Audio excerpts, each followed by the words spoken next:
మా అత్త వాళ్ళ ఇంటి దగ్గర అయితే వీరణబాబు సంబరం జరుగుతుందండి. పొద్దున్న అయితే వీరణబాబుని గోదావరికి తీసుకెళ్లి స్నానం చేపించి పూజలు కూడా చేసేసి ఇప్పుడైతే ఊరేగింపుకి తీసుకెళ్తున్నారండి. వీరణబాబుని అయితే విభూతి పండు రూపంలో అయితే కొలుస్తారండి అందరూను. శివపుత్రుడు అని కూడా అంటారు. ఎందుకంటే దక్షయాజ్ఞంలో అయితే శివుడికి అవమానం జరుగుతుంటే సతి తట్టుకోలేక దక్షయాజ్ఞంలో యోగాగ్నిలో దూకి ఆత్మాహుతి చేసుకుంటారండి.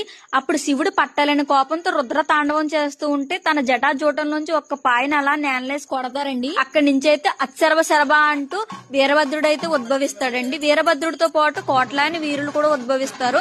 వాళ్ళేనండి ఎవరైతే మన ఇంట్లో చిన్నపిల్లలు ఆయుష్ తీరకుండా చనిపోతారో పెళ్లి కాకుండా వాళ్ళైతే వీరన్న బాబుల కింద వీర గణికమ్మల కింద అయితే మన ఇంట్లో కులదైవాల కింద అయితే పూజలు అందుకుంటారండి. సంబరం అయితే పెళ్లి తంతుకి ఏమాత్రం తక్కువ ఉండదండి.